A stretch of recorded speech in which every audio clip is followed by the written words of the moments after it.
What's good, YouTube? It's your boy Quinway Basketball Analysis coming to you with another NBA breakdown. This is going to be a podcast about the Spurs and the Clippers, the best first round series we got. Two Western Conference dominant teams, one of the best offensive teams in the Spurs and the Clippers going at it head to head. It's crazy that we got this in the first round. But I'm going to break down from what my knowledge is of why and who should win this series. Now, the Clippers lost one on their home floor, and the Spurs lost one on their home floor. So now we going back to LA, I believe. And the Spurs should feel kind of sad how they played the last game because the Clippers really outplayed them last game. Like it was a close game, but Chris Paul been aggressive, and that's why I say in the NBA breakdown, when Chris Paul is not trying to play pick apart, when he's trying to be aggressive and really take over a game, Chris Paul can do that on against any team because of the ball movement, because of the floor spacing. He can operate and do whatever he wants to in the paint, dribble, pull up jumper, get to the paint, get fouled. He one of the top 5 players in the NBA, and he really been picking the defense apart and picking the spots when to score. And he also haven't been trying to hold the ball long like Rondo, hold the ball so long until you get a pass. He been shooting a three. He been shooting tough shots.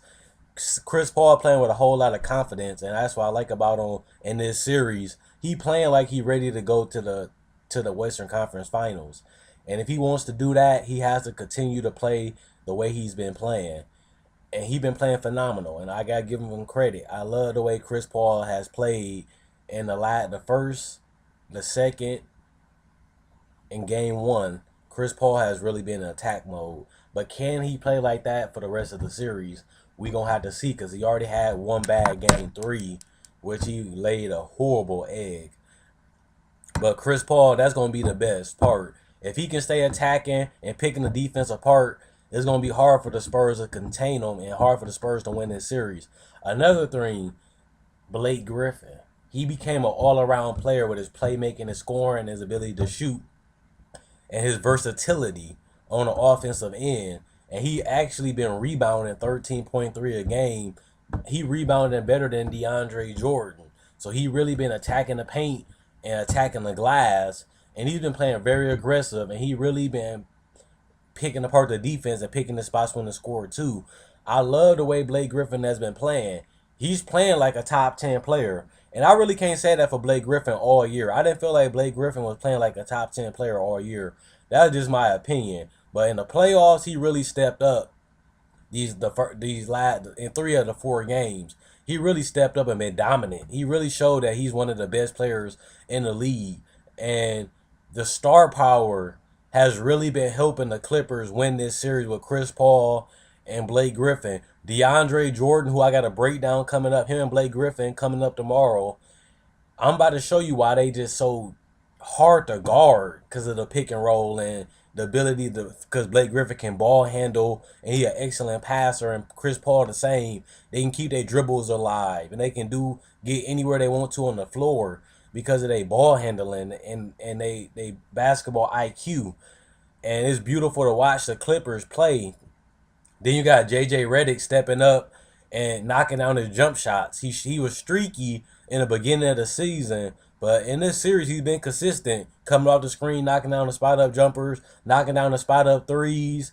Like the Clippers really was clutch in that game for in the fourth quarter, and that's how they gonna need to do. Clippers, my biggest problem and reason why I didn't pick them to win the series was because of their fourth quarter execution. They relied too much on ISO ball to bring them home in the playoffs. That's why I thought they couldn't beat the Thunder last year, and that's why I thought they couldn't make a deep run to the playoffs, is because they fourth quarter execution. I always hated how the Clippers execute in the fourth quarter. They rely on too much dribble, throw up a jump shot. Like I said months ago, and that's why I didn't want to. I didn't think the Clippers gonna win this series, and I still don't. Is because of their execution. In Game 4, Chris Paul really saved them, making off balance jumpers and off balance after they just had it worked. And like it's hard to guard Chris Paul in general. Same with Blake Griffin and Jamal Crawford and JJ Redick is easier. But Jamal Crawford, Blake Griffin, and Chris Paul, they can make difficult shots because they elite offensive shot makers. And I just don't like that their offense become a little stagnant in the fourth quarter when they start running plays. They run pick and roll and dribble, find something and make something happen. And that's why I always thought the Clippers never can make it far because of that fourth quarter execution. Let's dribble like the Toronto Raptors did. That's why they got swept. Let's dribble, and let's make something happen. Step back jumper, step back three, run to the paint, get fouled or something. They don't really have no offense. They just throw a bull crap. And that's why I think it's going to hurt the Clippers' chances of winning a championship is because of their execution in the fourth quarter hasn't been good. But in these last couple games, they picked it up a little bit more and they running more plays besides pick and roll, dribble, make something happen. And that's something they're going to have to get out of if they want to compete for a championship. Now I'm going to turn my attention to the Spurs. The Spurs, they just haven't been playing hard enough. I just don't believe their defense has been there. I just don't feel like they've been falling asleep defensively. I like how they've been playing offensively. Kawhi Leonard has been absolutely dominant. He's a top 10 player in the league, like I've been saying. He's in my top 6.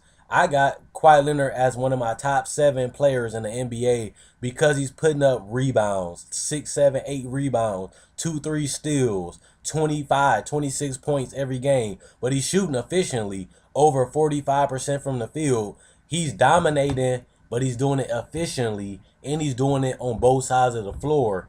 He's a two-way player, and he's efficient, and he can play make. Like I said in the video, he can pass and play make. So I'm going with the Spurs.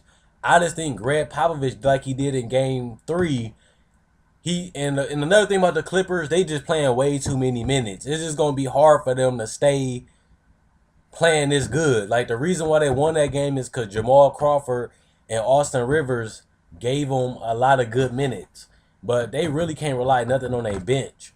But I just can't trust Austin Rivers to give you another good game. So that extra 10, 15 points, 16 points he gave them, I can't count on that if I'm the Clippers every game. Doc Rivers got the confidence, but I don't have the confidence in Austin Rivers to know that he gonna give me 16 points off the bench every game. He hasn't did it, and I don't believe he can do it right now. The Spurs in a good place though. They stole one in the Clippers. They was up 2-1. They lost game 2. Greg Popovich, this is why I'm gonna pick the Spurs to win the series. I could be wrong. This is just my opinion. I just think Popovich and his coaching staff are going to find a way to win this series, like they did going up 2-1. I just don't trust the Clippers and they execution enough to pick them to win in 7 games. I think this series is going to come down to execution. Like you seen, Blake Griffin turned the ball over and they lost in overtime because they exploited their defense. I just think this series is going to come down to execution, not talent. The Spurs got just as much talent as the Clippers, but the Clippers, they just playing their superstars more minutes. It's going to come down to execution. And just like that OKC series came down to when they lost last year, and the Memphis series when they lost, it's just going to come down to execution. And I think Greg Popovich going to put his team in positions where they can win the series in 7 games. Even though they got to go to the Clippers and win, I just think Greg Popovich going to have his team prepared to go into Game 5 and win that game, and go into Game 6 and probably win that game.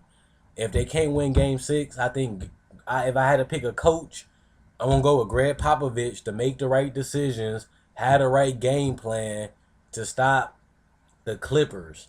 The Clippers are one of the best offensive teams in the NBA. It's going to be hard to stop them. And it's just going to be hard to stop this team.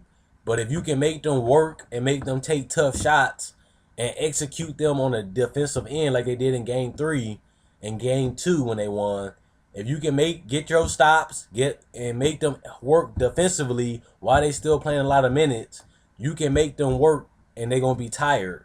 And you playing every other day. So eventually this is going to catch up to the Clippers.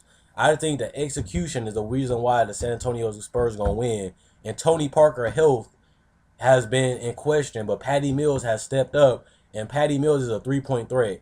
Comment, like, subscribe, and share. Let me know what you guys think in the comment section below.